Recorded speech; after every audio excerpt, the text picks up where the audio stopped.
illee saboota naannoo Amaaraa keessa jiraatan kan biraa kan akka Kimaantii fi maal fa'aa jedhaman yoo ta'e malee sababa bal'aa walitti ciisuun akka waliin qabanne hedduu waan hubadhen qaba. Maaliifini rakkoo sirra gahu rakkoon gizema gaha mootummaan tokko gaa diktaatora ta'e rakkoon geessisa. Rakkoo geessise san rakkoon akkanaan irra gahee jedhee nami dubbatu yeroo dhabamu akka ati rakkoon kan kee qobaate wanni kana oliitti sutoo taame dhugama rabbii dubbachuudhaaf osoo fakkeenyaaf namoota kana qannasuu qabna fixuu qabna qabalee tokkorraa nama hanganaa jedhanii osoo walii galanii illee inni hafe warra du'urraa hin taha jedhee osoma sodaatu dhumu inni immoo ajjeesuu jiru kun dhaabbatee warra hafe anat hambisee jechuu qophaa malee namoota du'e kana namoota waan walitti himnu waan adii walitti himnu keessa irra baay'inni yookiin 99 warri dhibba keessa 99 warri dhuman Amaarri Maajateen nun beeku Liyyuu Haayiliin nun beeku Makalakayaan Abiyyi Ahmadis nun beeku waan takka Oromoo walla hundinuu dalga walitti beeka. Abbaan hulaa irra deemee kanatu shaneedha yoo jibbaan isaa ol ka'aa ta'e inni kun itti gaafatamaa shaneeti yoo jibbaan isaa gadi bu'aa ta'e shane maajiin deemuu ture kun qawwee qaba silaa isaan maajiin loluu ture jedheeni abbaan nama ficcisiisa takkaan dhalatuma saba kanarraa dhalatanii yookiin godina Oromoo Walloo kana keessatti dhalatanii sabaan kan biraa ta'uu dhabuu danda'a sabaan Oromoo ta'uu danda'a haa ta'u malee warruma akkuma kiyya kanatti afaan Oromaanutti haasawtu ajjechaa uummata keenya irratti diddeemaa jiru kana bahataa jira. Amma waan sanirraa mootummaan bu'aa argee dhugama dubbachuudhaaf mootummaan biyya kanarratti keessa finxaaleeyyiin naannoo Amaaraa kuni bu'aa argan keessa namni afaan kan kee haasawu kan mana kan kee keessa si beeku si jeesuun ni mi'a. Maaliif ati maddii teessee ilaalta nama ajjeefamuu malee isaantu si hima. Ati kana takka yakkatu mootummaan tokko bar nama wanjalenyaa tokko qabuudhaaf bilbilaan hordofee halkanii guyyaa namatti qacaree hordofee achi booda yakka dalaguusaadha irra gahee milishoota meeqa yookiin humna isa bira barate kan isaaf amanamu rakkoon kana laama humna isaaf amanamu kan dandeettii qabu maallaqaan bitee maallaqaan barsiisee damooza kaffalee namaa ol akka isaan gubboon hin bitamne achiin akkasiin jechuu namoota yakkamtoota biyya kun mootummaa tokko biratti jarri gatii tanallee duun fudhatini afaanuma nagahaa wahuma tokko malee abalumtiin irraa haaduu abalumtiin haasawan yeroo hunda yoo dhageessan namoota waa'ee biyyaa dubbatu jalqaba wanirraa jalqaban nuhiin malee waa'ee biyya kanaa dubbatuunis waa'ee biyya kanaa bushuunis hunduun nuhuun malee jalqaba waan se gaafatanirra barani diploomii maaliin diploomii biran darbu digriin isaanii immoo hin beeka digrii maalii jedhan soba egaa aangootti ol bahani digriin hundinuu ni bitama rakkoon qabu halkan bilbilaan guyyaa 5 ji'a keessaa baradheen jira kolleejii maarroo irraa fideen jira jedhanii digrii sobaa kaabanii jiraatuun ni danda'ama akkuma digrii abbaa duulaa faasan abbaa duulaan mootummaa aangoo Itoophiyaa keessaa kamuu bushuu danda'a garuu digrii barumsaa fidiyoo jedhaniin waa tokko fiduu hin danda'u. Jalqaba waan ittiin tuqatamaniin waan ittiin arrabsamaatii guddatan waan ittiin arrabsamaatii yeroo hundachi ta'an yeroo hunda qaamni kaan aggaa dhufe ati maal baratte ati maal akkas jedhee waan isaan xinneessuuf wanni isaan sodaatan halkanii guyyaa sadarkaa kasanii waan ta'e saniin uummata arrabsan. Yoo biirra gadi bahan tiisitee ra'eedhaa dadhabne warra biyya arabaa maalii jettu tana dadhabne warra bishaan galaanaa dhumte yaa akee warra wallaahi dhiira barbaachisa wallaahi halkan gurraacha dawlaa meeqa biyya meeqa qaxxaamuranii qeerensaa fi waraabessa biyya ambaa bira kutanii biyya tokko deemanii maallaqa dalageen ofii dabarfadha jedhanii dalaguun gootummaa barbaachisa. Okay. Namoota deengadda qaban namoota miliqanii bakka miliqanii qabaman deengadda tumaa turan san akkam jedhee gaafatu ture warri afaan Amaaraa ni ajjeefamtaa qeeraa deemtaa jaarsa yeroo rukutan dhageeffadha Isa sun jibbaan isaan qaban ajjeesuu fi maqsuudhaan amanu.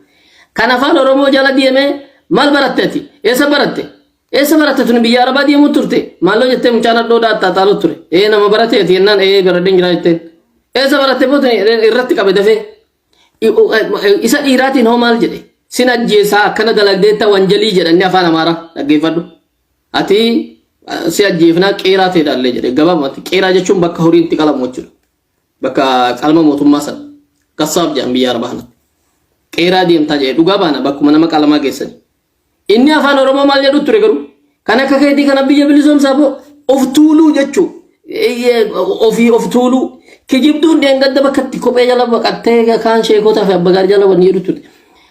Hinaaffaa akka tahee dubbi masan mazaana dubbi masan irraa mizaana inni kaan sin ajjeesaa isin akkasii jedhee jibbaa saadhaa isa dhugaa isa sihii lafarraa si maksee ofii jiraatuu barbaadu isa sanaa saa ture baaragaaraa kiyya jedhee amaneeran sun. Inni kun akka dhiiga isaa tahe yookiin akka nama isaa tahe ni beeka garuu rakkoon inni qabu ati baratteetta eessa barattee bootan isin jedhe eessa barattee zuudii deemuu turte shiin addootiin isa dhiiraatiin kaakka keetii kanatu dhiira wallaahi kanuma akka isaa kana baqatteetti gammalee haadha keetii jala sheenuu turte har'a humna Itoophiyaadhaa guutuu tsara Itoophiyaa jedhamanitti lolaman malee aadiidha ilmi dhiiraa tokko maali kinoo wanni jeneraalota keessan harkaan qabamuun jiru birqii.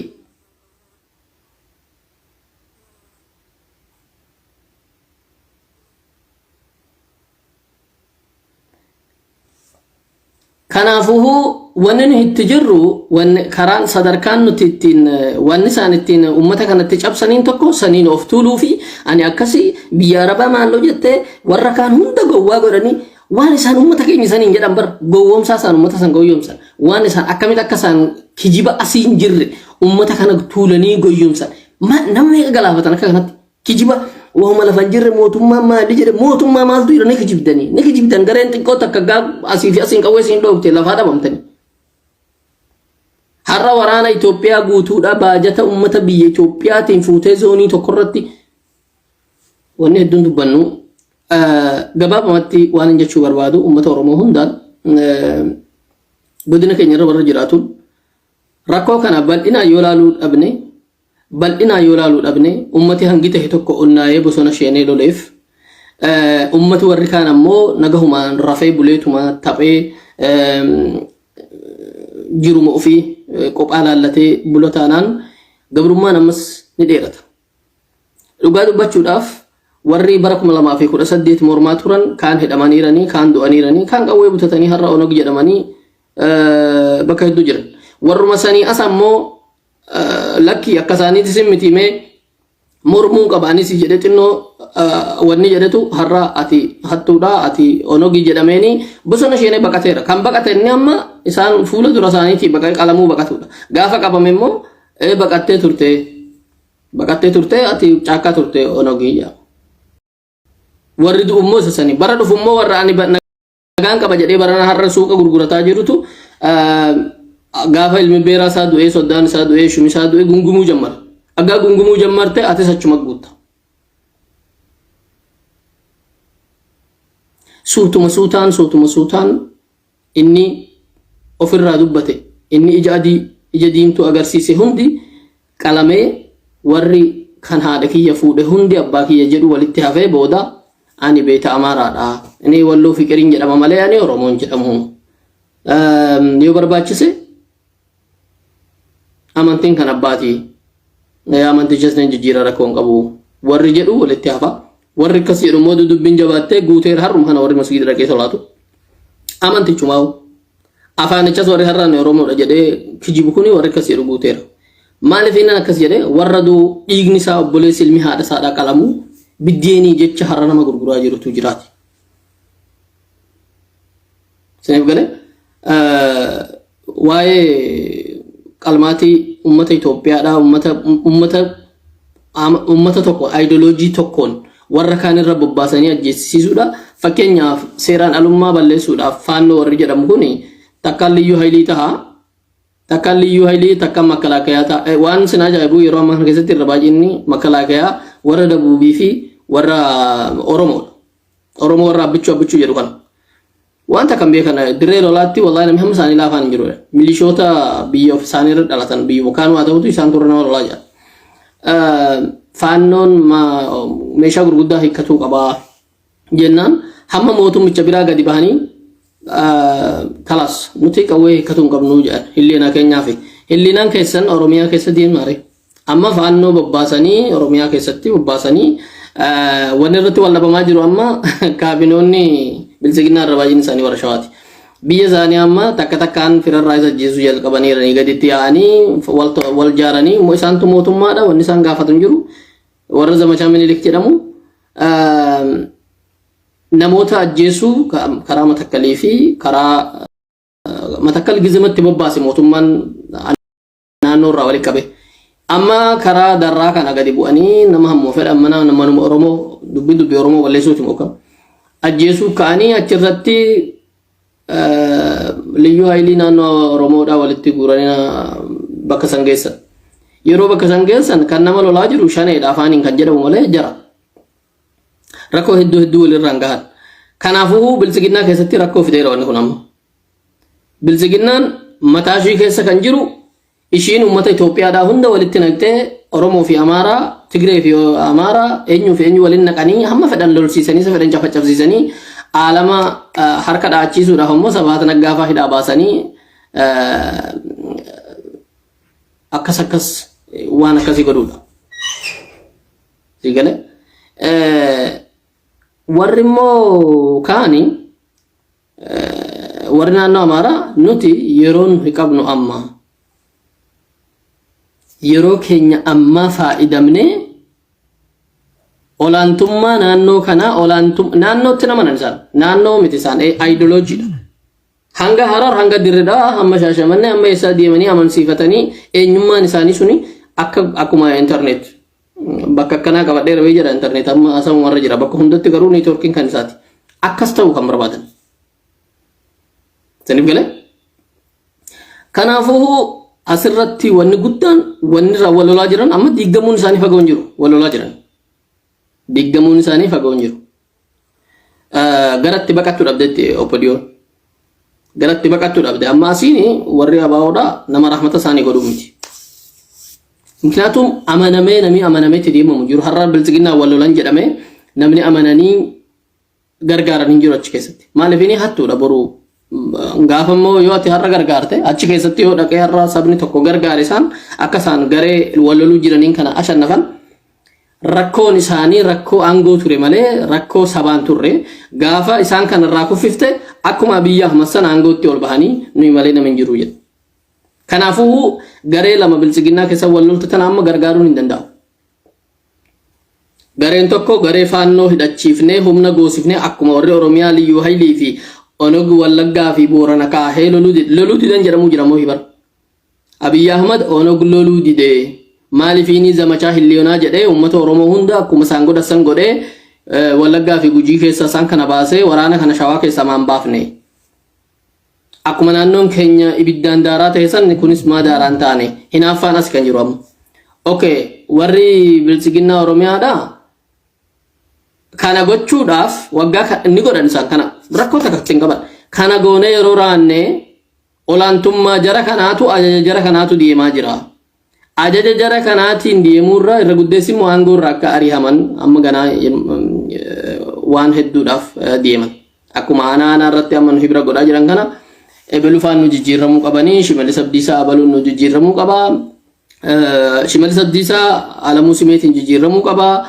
eenyuun jijjiiramuu qabaa akkanuma jedhanii himatu jalqaban akkuma lola faa'idamanii jeneraalonni Mangistuu Hayilamaariyaam nu haa gadhiifamanii warri mafanqalaa hundi nu haa gadhiifamanii jedhanii har'a hunduu gadhiifameeraaf warra ifatti mootummaa lole hundi jeneraalonni isaanii gantoonni durii makalaakaa ganan gadhiifamanii har'a hojiirra jiran akkuma kana wanni biraas nu godhamuu qabaa jechuudha Ibnul Mudallaa jetti Arabni akkasuma ta'a jarrimmoo aangoo barurraa ari'amnuuf waan isaaf fedhan hin goonuufi aangoon ari'amuun hin oolle taayyeefa makalaakayaan dhaqee abaa'u haalolu makalaakayaan kan federaalaa jedhama dhaqee haalolu makalaakayaan nuti meeshaa makalaakayaa ji'a sadi barate Abaawwan tokkichi haadhaa daabbee mana bara beeqa dheeresse kana qabee yeroo dishkaa fi moortarii qabne dhaqne itti as rakkabna. Eenyuun ni amaname kana qabee dhaqu. Dishkaan amma abaawwatti harkatti arguu jalqabne kuni fi arbeejiin kuni kanuma isaan irraa fudhatame. Malee isaa galfate. Hayyoo zamachaa jennee uummata bal'aa lolsiifna. Zamachaa jennee uummata bal'aa lolsiifnu.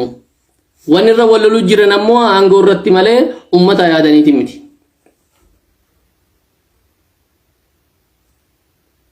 Zamachaa jennaa uummata Oromiyaadhaa qawwee harkaan qabu.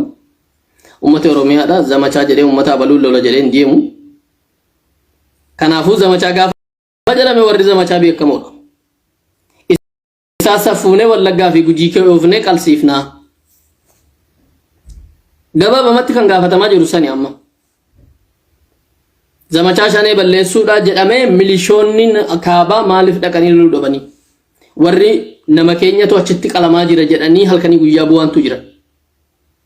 Faannoon Gondorii fi Gojjaamirraa wal guuree makalaakaan Tigree walaa lolu wal guuree deemee ni kijiban Tigree lolan san. Tigree lolan gaafa lola Tigreedhaa jarri duuba deemee zarafa. Duuba deemee ati baandaadhaa ati akkasii jedhanii nama nagahaa ajjeesu yeroo makalaakayaan duubatti deemu isaan dura baqatu. Amma kan irra wal loluu jiran zamachaa jennee maqaa makalaakayaatiin makalaakayaan dura deemaa uummata Oromoodhaa safeeni qallee safeeni ajjeefnaa. Opodiyoon yookiin bilchiginnaan Oromiyaadhaa kana kennuudhaaf rakkoo takka hin qabdu.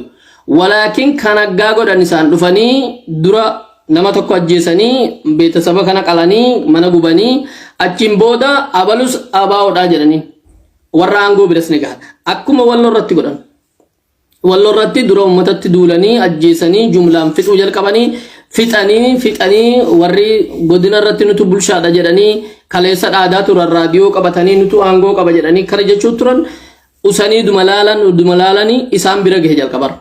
Isaan bira gaagahe gabaabamatti ergaa gaaf tokkootiin abalu bakka buufne irraa jedhan. Qoricha baalagee abalu kas jedhamee baatii lama dura kan wal filan. Arihamee mana galee taa'e amma. Akkuma kana Oromiyaa raggoona jedhanii waan ka'aniiraniifuu sadarkaa federaalaatti gaa Bahar Daar irraa taa'ee aangoo irraa bu'u Bahar Daar irraa Shimallis Abdiisaa aangoo irraa bu'u jechuu waan hin danda'amneefuu kana dalaguuf deemanii nuti amma isaanii jecha waan isaan fedhan kana hin goonu.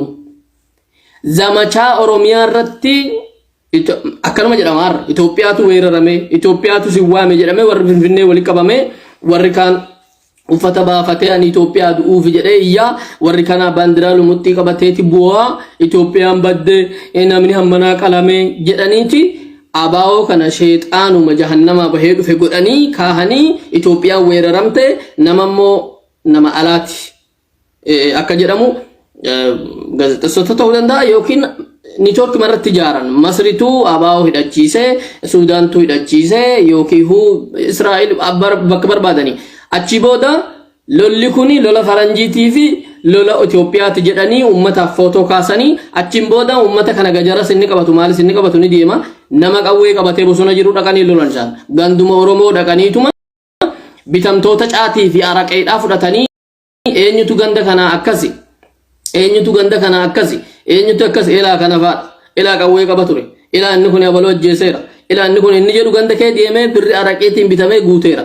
Isaan qalu sanii achi nama isa barbaadan ganda kee deemanii warri Oromiyaadhaa waan kana dhagaa jirtan kuni waan nu irratti tahamedha waan Oromoo walloo irratti tahamedha kana beekuu qabdan. Kana eeyyamuu garuu Opodiyoon yookiin bilchiginnaan Oromiyaa keessa jirtu kana eeyyamuudhaaf aangoon kiyya hangam turasa jedhu wabii aangoo waan hin qabneefuuhu kana faa'idamanii yookiin kana siniin eeyyamnu yookiin aangoo rakka tursa jedhuuf haa jedhu yoo kun eeyyamame aangoo rabuun isaaniis fagoo miti diraamaa adda addaa achi keessa dalaganii Shimallis Abdiisaa akka marroo wajjin walquba qabu irra geenyeerra abaluu akkas jenneerra isa kana ableen bira waraananii isa kana sodaachisanii ani akkas jedhi wanni jedhamni jiru jechuudha akkasumatti isa barbaadan keessaa baafatanii dhumarratti Shimallis Abdiisaadhaatis onog akka tahe uummata Itoophiyaatti ibsanii aangoo rabuusan baaga dubbiin akkas tahe jalqabuma eeyyamu isa jedhu eeyyama san dhabe. Eeyyamni inni jiru liyyuu haayiliin dhaqee haa lolu. Liyyuu haayiliin Oromiyaa ni lola. 400,000 ol qabna. Gimaash miliyoona qabna. Dhaqii loli. Bareen 5 fi kilaasha 50 kennanii yeroo dhaqa bakkumatti achitti as rakkabee gala. Humna dabalataa barbaanna. Humna kamii barbaada? Makkalaakayaan barbaada. Makkalaakayaan isa sammuu isaanii keessa jiru malee lafarra hin jiru. Makkalaakayaan jiru sabaatii 3 barate. Yeroo dhaqee bakka deemu sana osoo hin gahin karaa irratti meeshaa qabee dhaqee hunda as rakkabee deebi'a. Yookiin itti kennee deebi'a. Du'a isaaniirraa dantaan qabu Abiyyi Ahmad. Rakkoon kun meeshaa isaan baatanii deeman santummoo humna jara kaanii ta'a. Kanaafuu makkalaakayaan erguwanii.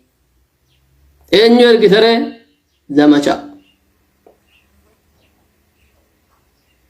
Zamachaa jechuun uummata miliyooniin lakkaa'ame kaaftee gajaraa fi maal guurratee namumatti dhufe hunda onogi jedhee wal lolaa uummati sodaachisuu uummata bal'aa sodaachisuu achi booda uummati gadi bahee walirratti lolu walirratti dubbatu dhiisa isa barbaadan mana keessa qalanii yakki sunillee akka dhokatu gochuu keessatti gargaarsa guddaa argatan jechuudha.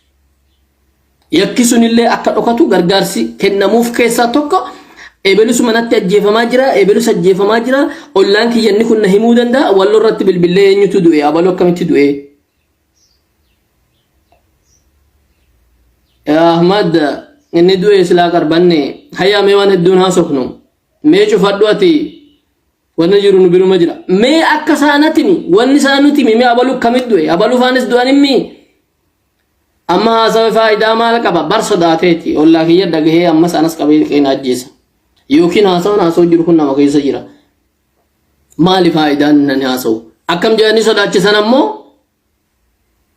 keessa walirratti amma bilbila keessan hunda saadhaa mootummaan harkaa qabaa waan isin haasoftan quba qabaa akka abaluuf aadootu jedhanii kaabinootaa fi maaliidhaan ummata sodaachisanii hamma gadi bahee hamma bilbila biyya alaatii bilbilan abboo akkanatti ajjeesan eenyu fa'a warra nama ajjeesan kana keessa silaa makkalaakayaan ilma kan keen beeku eenyutu si ballaqee eenyutu yookiin si tokkome yeroo jetteen mee hedduun dubbannu silaa yoo darbe ma jedha tayyib himi dubbadhu hayyaa mee cufadhu amma wanni dubbannu hedduun bar sodaateeti akkanatti ummata wallaalaa akkanatti jechuu kan rakkoo hammanaatiin geessa tanim gale hanga taatu takka akka eegne ummati Oromiyaadhaatis amma rakkoon keenya gosa tokko waan ta'eefuufu gamasa Oromummaa reebamuutiif Oromiyaa keessatti barataan tokko yoo makiinaan rukute miidiyaan ni dubbata konkolaataa tokko irraa namni 2 kufee yoo du'e makiinaan mootummaan ni dubbata yookiin miidiyaan kan biraa ni dubbata mootummaan dubbatu dhabu tanim gale namni tokko hidhaa baafame namni tokko yookiin 2 yoo ajjeefame ragaanis ni argama namni dhaqee footoo kaasu jira dubbatu jira wallo keessatti garuu amma akkuma qoosaatti namatti bilbilee abalufaan eessa jira silaa gaafa qaba mana abalufaa ajjini abalu du'e jedhanii gaasa saadhaan beeku jetti haadhi dhaqxaniin gaafanne eenyutu deema eessaan deemna isaa kana jalaa qalan jedhee sodaadha shawaroobiti jedhanii shawaroobiti eenyutu deema kombosha jedhanii kombosha gadeeme yoo kana sajjeesanoo inni shanee jedhameera obboleessa shanee jedhanii yoo ajjeesanoo isa Awaashii fi isa geessame kana akkuma du'etti lakkaan kalas mana saatii bahee konkolaataadhaan gara tokko deemuu hanga dandeenye takka irra baay'inni namni isaan akkana godhan qotee bulaa fi ilmaan horsiisee bulaati horsiisee bulaa fi qotee bulaan gara tokko magaalaa tokko deemuu hin beeku ofitti illee nama nuna ajjeesan jedha qawwee harka qabatu malee qawween magaalaatti harkatti hin qabatamu baadiyyaa keessatti biyya lukaan deemamu guyyaa tokko guyyaa 2 sii deemu hidhannoo guutuu waliin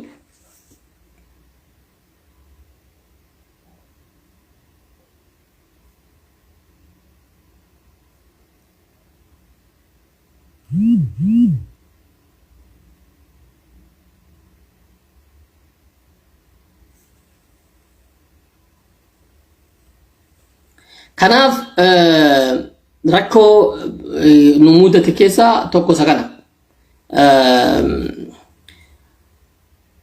waa'ee ummata kaleessa dhengada viidiyoo liga oofaa turtanii nama 3 fi nama 4 bichaabo nami hangami bar amma viidiyoo bahee malee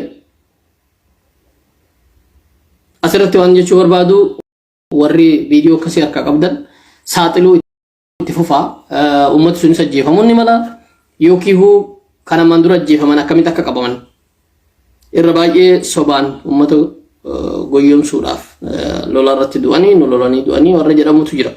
Laakiin irra guddeessa warra ajjeefamaa jiran kun warra hidhamanii eega hidhamaniin booda waan meeqa ta'anidha.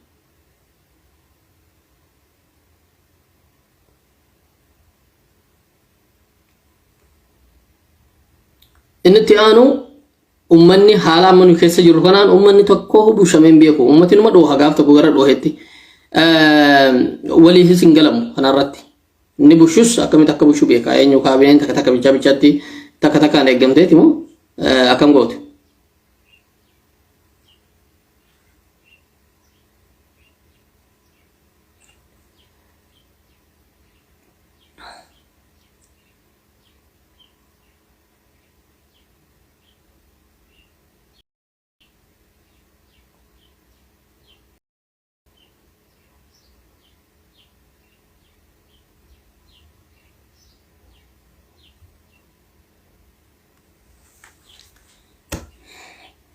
Aangootti wal gurguruun hanganaa jechuudha. Aangootti wal gurguruun asirraa argama. Asirraa dhufa. Hedduutu gurgurameera. Hedduu wal gurgureera. Walirratti warri har'a nama tahanii as garagalanii akkas hin jettanii warri biyya namaa teessanii maarroo jettanii warri